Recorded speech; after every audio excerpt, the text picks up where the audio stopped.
Item ಯಾವುದೇ ಇರಲಿ try ಮಾಡಿ ಆಚಿ ಚಿಕನ್ ಮಸಾಲಾ. ಆಚಿ ಚಿಕನ್ ಮಸಾಲಾ.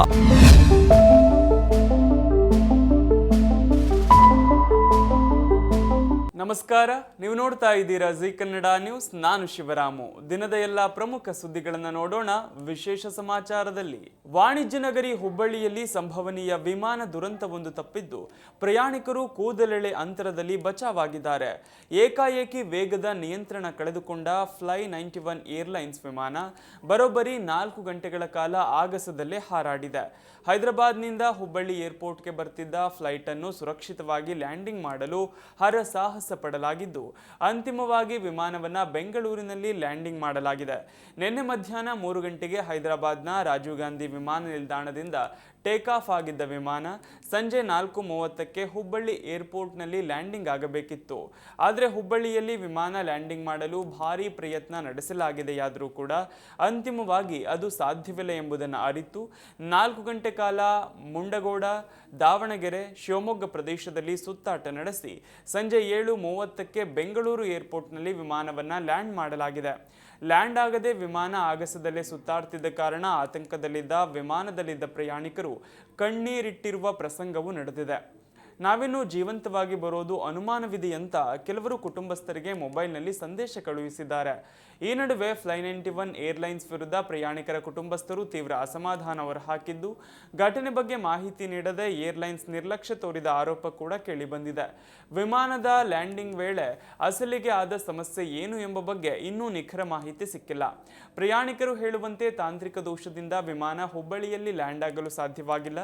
ಆದರೆ ಮೂಲಗಳ ಪ್ರಕಾರ ಹವಾಮಾನ ವೈಪರೀತ್ಯವೇ ಘಟನೆಗೆ ಕಾರಣ ಎನ್ನಲಾಗಿದೆ. ಕಾರವಾರದ ಕಾಂಗ್ರೆಸ್ ಶಾಸಕ ಸತೀಶ್ ಸೈಲ್ ಮಗಳು ಸಾಧ್ವಿ ಸೈಲ್ ಅವರು 61ನೇ ಸಾಲಿನ ಫೆಮಿನಾ ಮಿಸ್ ಇಂಡಿಯಾ ಕಿರೀಟ ಗೆದ್ದು ಸಾಧನೆ ಮಾಡಿದ್ದಾರೆ. ಒಡಿಶಾದ ಭುವನೇಶ್ವರದಲ್ಲಿರುವ ಕಳಿಂಗ ಇನ್ಸ್ಟಿಟ್ಯೂಟ್ ಆಫ್ ಇಂಡಸ್ಟ್ರಿಯಲ್ ಟೆಕ್ನಾಲಜಿಯಲ್ಲಿ ಫಿನಾಲೆ ನಡೆದಿದೆ. ಸಾಧ್ವಿ ಅವರು ಗೆದ್ದು ಕಿರೀಟವನ್ನು ತಮ್ಮದಾಗಿಸಿಕೊಂಡಿದ್ದಾರೆ. ಗೆದ್ದ ಬಳಿಕ ತಂದೆಯ ಜೊತೆ ವಿಡಿಯೋ ಕಾಲ್ನಲ್ಲಿ ಮಾತನಾಡಿ ಸಾಧ್ವಿ ಖುಷಿಪಟ್ಟಿದ್ದಾರೆ. ವಿವಿಧ ರಾಜ್ಯಗಳ ಸ್ಪರ್ಧಿಗಳು ಫಿನಾಲೆಯಲ್ಲಿ ಇದ್ದರು. ಒಟ್ಟು 29 ಮಂದಿಯನ್ನ ಹಿಂದಿಕ್ಕಿ ಗೋವಾ ಪ್ರತಿನಿಧಿಸಿದ್ದ ಸಾಧ್ವಿ ಗೆದ್ದಿದ್ದಾರೆ. ಮಹಾರಾಷ್ಟ್ರದ ರಾಜನಂದಿನಿ ಅವರು ಮೊದಲ ರನ್ನರ್ ಅಪ್ ಆದರೆ ಜಮ್ಮು ಹಾಗೂ ಕಾಶ್ಮೀರದ ಶ್ರೀತಿ ಅದ್ವೈತ 2ನೇ ರನ್ನರ್ ಅಪ್ ಆಗಿದ್ದಾರೆ. ಕಳೆದ ವರ್ಷದ ವಿನ್ನರ್ ನಿಖಿತಾ ಪೋರ್ವಾಲ್ ಅವರು ಸಾಧ್ವಿಗೆ ಕಿರೀಟ ತೊಡಿಸಿದ್ರು. ಕರ್ನಾಟಕವನ್ನು ಪ್ರತಿನಿಧಿಸಿದ್ದ ಖುಷಿ ರಮೇಶ್ ಅವರು ಟಾಪ್ 15ರಲ್ಲಿ ಸ್ಥಾನ ಪಡೆಯಲಷ್ಟೇ ಶಕ್ತರಾದ್ರು. ನನಗೆ ಈ ಅವಕಾಶ ಸಿಕ್ಕಿದ್ದಕ್ಕೆ ನಾನು ತುಂಬಾ ಕೃತಜ್ಞಳಾಗಿದ್ದೇನೆ. ಇಲ್ಲಿ ಬಂದ ಪ್ರತಿಯೊಬ್ಬರು ವಿಜೇತರು. ಭಾರತವನ್ನು ಹೆಮ್ಮೆ ಪಡುವಂತೆ ಮಾಡೋದು ನನ್ನ ಉದ್ದೇಶ ಎಂದು ಸಾಧ್ವಿ ಅವರು ಪ್ರತಿಕ್ರಿಯಿಸಿದ್ದಾರೆ. ಸಾಧ್ವಿ ಅವರು ಕೆನಡಾದ ಬ್ರಿಟಿಷ್ ಕೊಲಂಬಿಯಾ ವಿಶ್ವವಿದ್ಯಾಲಯದಲ್ಲಿ ಅರ್ಥಶಾಸ್ತ್ರ ಮತ್ತು ಅಂತಾರಾಷ್ಟ್ರೀಯ ಸಂಬಂಧಗಳಲ್ಲಿ ಪದವಿ ಪಡೆದಿದ್ದಾರೆ. ಸಾಧ್ವಿ ಅವರು ಸ್ಪರ್ಧೆಗೆ ಹೋಗುವುದಕ್ಕೂ ಮೊದಲು 10 kg ತೂಕ ಇಳಿಸಿಕೊಂಡಿದ್ರು ಅನ್ನೋದು ವಿಶೇಷ. ಸಾಧ್ವಿ ವಿವಿಧ ರೀತಿಯ ಹವ್ಯಾಸ ಹೊಂದಿದ್ದಾರೆ. ಛಾಯಾಗ್ರಹಣ, ಬ್ಯಾಡ್ಮಿಂಟನ್, ಜೇನು ಸಾಕಣೆ ಮೊದಲಾದವು ಅವರ ಫೇವರೆಟ್ ಹಾಬಿ. ಸಾಧ್ವಿ ಅವರು 2026ರ ಮಿಸ್ ವರ್ಲ್ಡ್ ಸ್ಪರ್ಧೆಯಲ್ಲಿ ಭಾರತವನ್ನು ಪ್ರತಿನಿಧಿಸಲಿದ್ದಾರೆ. ವಿಯೆಟ್ನಾಂನಲ್ಲಿ ಸ್ಪರ್ಧೆ ನಡೆಯಲಿದ್ದು ಸೆಪ್ಟೆಂಬರ್ 5ರಂದು ಫಿನಾಲೆ ನಡೆಯಲಿದೆ. ತಮಿಳುನಾಡಿನ ಪಟಾಕಿ ತಯಾರಿಕಾ ಹಬ್ ಎಂದೇ ಕರೆಯಲ್ಪಡುವ ವಿರುದುನಗರ ಜಿಲ್ಲೆಯಲ್ಲಿ ಸರಣಿ ಸ್ಫೋಟ ಸಂಭವಿಸಿದೆ.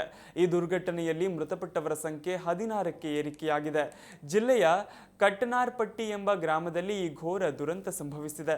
ಪಟಾಕಿ ಘಟಕದ ಒಳಗಿನ ರಾಸಾಯನಿಕ ಕೊಠಡಿಯಲ್ಲಿ ಕಾಣಿಸಿಕೊಂಡ ಬೆಂಕಿ ನಂತರ ಕಾರ್ಖಾನೆಯ ಇತರ ಭಾಗಗಳಿಗೆ ವ್ಯಾಪಿಸಿ 4-5 ಭಾರೀ ಸ್ಫೋಟಗಳು ಸಂಭವಿಸಿವೆ. ಸ್ಫೋಟದ ತೀವ್ರತೆಗೆ ಕಾರ್ಖಾನೆಯ 10ಕ್ಕೂ ಹೆಚ್ಚು ಕೊಠಡಿಗಳು ಸಂಪೂರ್ಣವಾಗಿ ಧ್ವಂಸವಾಗಿವೆ. ಘಟನೆಯಲ್ಲಿ ಇದುವರೆಗೆ 16 ಮಂದಿ ಕಾರ್ಮಿಕರು ಸಾವನ್ನಪ್ಪಿದ್ದಾರೆ ಎಂದು ಅಧಿಕಾರಿಗಳು ದೃಢಪಡಿಸಿದ್ದಾರೆ. ಸುಮಾರು 6 ಮಂದಿ ಗಂಭೀರವಾಗಿ ಗಾಯಗೊಂಡಿದ್ದು ಅವರನ್ನ ಶಿವಕಾಶಿಯ ಸರ್ಕಾರಿ ಆಸ್ಪತ್ರೆಗೆ ದಾಖಲಿಸಲಾಗಿದೆ. ಅಗ್ನಿಶಾಮಕ ದಳದ ಹಲವಾರು ವಾಹನಗಳು ಸ್ಥಳಕ್ಕೆ ಧಾವಿಸಿ ಬೆಂಕಿಯನ್ನು ಹತೋಟಿಗೆ ತಂದಿವೆ. ಅವಶೇಷಗಳಡಿ ಯಾರಾದರೂ ಸಿಲುಕಿದ್ದಾರೆಯೇ ಎಂದು ಪತ್ತೆ ಹಚ್ಚಲು ರಕ್ಷಣಾ ಕಾರ್ಯಾಚರಣೆ ಮುಂದುವರೆದಿದೆ. ಇನ್ನು ತಮಿಳುನಾಡು ಮುಖ್ಯಮಂತ್ರಿ ಎಂ.ಕೆ. ಸ್ಟಾಲಿನ್ ಅವರು ಘಟನೆಗೆ ತೀವ್ರ ಶೋಕ ವ್ಯಕ್ತಪಡಿಸಿದ್ದಾರೆ.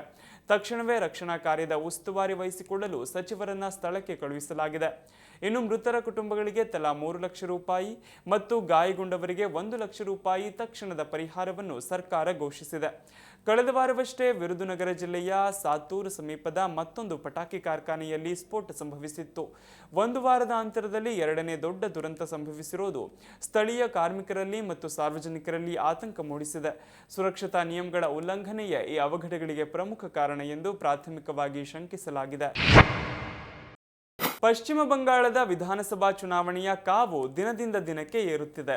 ರಾಜ್ಯದ 4 ಜಿಲ್ಲೆಗಳಲ್ಲಿ ಬಿರುಸಿನ ಪ್ರಚಾರ ನಡೆಸಿದ ಪ್ರಧಾನಿ ನರೇಂದ್ರ ಮೋದಿ ಅವರು ಜಾರ್ಗ್ರಾಮ್ನಲ್ಲಿ ಜನಸಾಮಾನ್ಯರ ಜೊತೆ ಬೆರೆತು ಸ್ಥಳೀಯ ಸಂಸ್ಕೃತಿಯ ಭಾಗವಾದರು.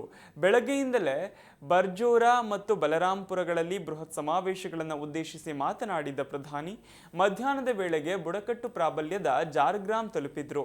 ಅಲ್ಲಿನ ಸಮಾವೇಶದ ನಂತರ ಹೆಲಿಪ್ಯಾಡ್ ಕಡೆಗೆ ಸಾಗುವ ದಾರಿಯಲ್ಲಿ ಪ್ರಧಾನಿಯವರು ಹಠಾತ್ ಆಗಿ ತಮ್ಮ ಬೆಂಗಾವಲು ಪಡೆಯನ್ನು ನಿಲ್ಲಿಸಲು ಸೂಚಿಸಿದರು.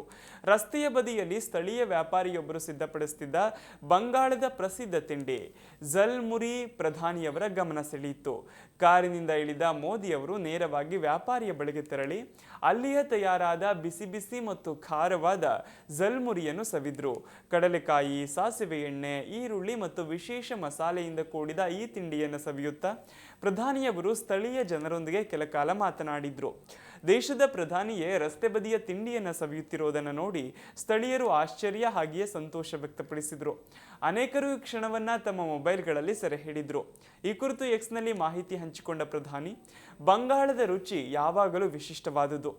ಜಾರ್ಗ್ರಾಮ್ನ ಜಲ್ಮುರಿ ಅತ್ಯಂತ ಸ್ವಾದಿಷ್ಟವಾಗಿತ್ತು ಮತ್ತು ಇದು ನನ್ನ ಸುದೀರ್ಘ ದಿನದ ಪ್ರಚಾರಕ್ಕೆ ಹೊಸ ಚೈತನ್ಯ ನೀಡಿತು ಎಂದು ಬರೆದುಕೊಂಡಿದ್ದಾರೆ.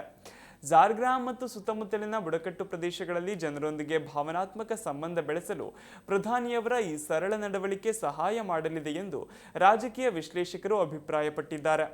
ಒಟ್ನಲ್ಲಿ ಬಂಗಾಳದ ರಾಜಕೀಯ ಸಮರದಲ್ಲಿ ಮೋದಿ ಸವಿದ ಜಲ್ಮುರಿ ಈಗ ಸಾಮಾಜಿಕ ಜಾಲತಾಣಗಳಲ್ಲಿ ಭಾರಿ ಚರ್ಚೆಗೆ ಕಾರಣವಾಗಿದೆ. ಅಂದಹಾಗೆ ಪಶ್ಚಿಮ ಬಂಗಾಳದಲ್ಲಿ 2 ಹಂತದಲ್ಲಿ ಚುನಾವಣೆ ನಡೆಯುತ್ತಿದೆ. ಏಪ್ರಿಲ್ 23 ಮತ್ತು ಏಪ್ರಿಲ್ 29ರಂದು ಮತದಾನ ನಡೆಯಲಿದೆ.